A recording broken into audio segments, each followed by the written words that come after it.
रोशन रोही 2 साल से बच रहे थे। आज उनके और उनके लोगों को समझ में आ गया होगा कि कानून क्या होता है और वो समझ रहे थे कि पीड़िता को हम असल करके रख देंगे, डरा धमका करके जो है कंप्रोमाइज करा लेंगे।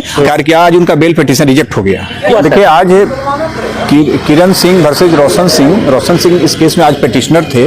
अच्छा, वो रेगुलर बेल यानी जेल के अंदर से अपनी जमानत याचिका यहाँ पटना हाईकोर्ट में फाइल किए थे और आज उस केस में कॉल फॉर डायरी के बाद 12 फरवरी के बाद आज 21 मार्च को उनकी केस आज लिस्टेड हो गई थी पटना हाईकोर्ट के एक बेंच में और पटना हाईकोर्ट के ऑनरेबल बेंच ने बेल देने से इनकार किया। आज उनका बेल पिटीशन रिजेक्ट हो गया। क्यों रिजेक्ट हो गया सर? उनका रिजेक्ट हो गया कि उनके ऊपर बहुत गंभीर आरोप किरण सिंह के द्वारा लगाया गया है और चूंकि ऐसा कानून है, ऐसा रूलिंग है कि यदि कोई पीड़िता नाबालिग है और यदि उसकी उम्र 18 वर्ष से कम है और उसके साथ यदि इस प्रकार का जो है कि असल्ट होता है, इस प्रकार का यदि उसका शोषण होता है, इस प्रकार का यदि जोर जबरदस्ती होता है, जो आरोप FIR में आया है, तो वैसे मामले में सुप्रीम कोर्ट कहती है, ऑनरेबल पटना हाई कोर्ट कहती है कि ऐसे मामले में रेगुलर बेल यानी नियमित जमानत पर भी विचार नहीं किया जाएगा जब तक कि पीड़िता का गवाही नहीं हो जाए, गवाहों का बयान कोर्ट में नहीं दर्ज हो जाए, तब तक जो है कि आपको जो है कि बेल नहीं मिलेगा। लेकिन सर, एक बहुत बड़ा जो उम्मीद था, रोशन रोही के चाहने वाली उम्मीद में थे कि रोशन रोही आज बाहर आ जाएंगे,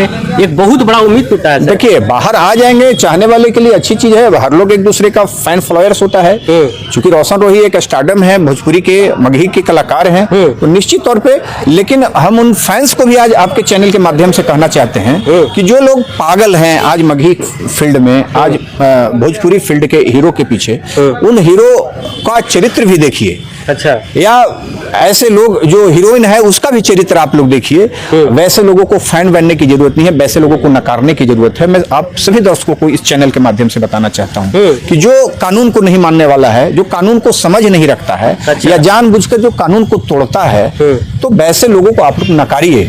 आज देखिए, रोशन रोही ने कानून को जो है किस प्रकार से जो है कि मसलने का काम किया, किस प्रकार से कानून के साथ मजाक किया। क्योंकि आपको पहले भी मैं बोला था और हर लोग जानता है कि आज यदि हम सुरक्षित हैं, आज यदि कोई मानव सुरक्षित है, किसी मानव का धन सुरक्षित है, किसी मानव का बाल बच्चे सुरक्षित है, तो एस्टेब्लिश बाय जो लॉ है, कानून के द्वारा सुरक्षित है। यदि कोर्ट नहीं रहता, पुलिस नहीं रहता, तो आज हमारा समाज सुरक्षित नहीं रहता। समाज के जो है कि कुछ उदंड और महाशक्तिशाली ऐसे लोग हैं जो कानून को समझने के बाद भी वो कानून को नहीं समझना चाहते हैं, वो कुचल कर रख देते। रोशन रोही ने ऐसा ही कृत्य किया कि वो जो है कि एक नाबालिग कलाकार जो अपनी कैरियर को बढ़ा रही थी और उसको उसने कुचलने का काम किया। क्योंकि वो बढ़ना चाह रही थी अपने जीवन में, वो आगे जीवन को जो है कि इस क्षेत्र में आगे आना चाहती थी, संस्कृति के क्षेत्र में, कला और संस्कृति के क्षेत्र में। वैसे वहां रोशन रोही जहां उसको स्टेज पे मिला, शूटिंग के समय मिला, दोस्ती का हवाला देख करके, शादी का हवाला करके उसके साथ जोर जबरदस्ती किया और दुष्कर्म करके उसको छोड़ दिया। तो वैसे मामले में कानून जो है बकस्ती नहीं। मैं पहले भी बोला था,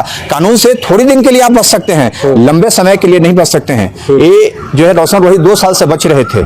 आज उनके और उनके लोगों को समझ में आ गया होगा कि कानून क्या होता है और वो समझ रहे थे कि पीड़िता को हम असल करके रख देंगे, डरा धमका करके जो है कंप्रोमाइज करा लेंगे। आज उन सभी लोगों को हम कहते हैं, वो NGO वाले लोग भी, वो जो महिला विकास मंच जो चलाती है, उसको भी हम समझा देना चाहते हैं कि बहुत दिन दूर नहीं है कि जब इस प्रकार के तुम जो है जोर जबरदस्ती करके किसी नाबालिग बच्ची को जो है कि जा करके कोर्ट में जो है कि मैनेज करवाती हो कि केस उठा लो, तब उन लोगों का खैर भी अब नहीं है। अब समय सबका नजदीक आ रहा है। जैसे रोशन रोही का समय पूर गया, उसी प्रकार से अब इस प्रकार के समाज में ठेकेदारी लेने वाले लोगों का भी अब समय पूर गया है। इसलिए अब कानून अपना काम कर रही है। उन सारे ऐसे लोगों पर अब कार्रवाई होगी पटना में जो कानून को तोड़ने का काम करेंगे। महिला संगठन की कुछ महिलाएं हैं, वो भी उनके ऊपर भी अब कार्रवाई अब होगी, क्योंकि उन्होंने इस केस को खत्म करने की कोशिश किया है महिला विकास मंच के लोगों के द्वारा।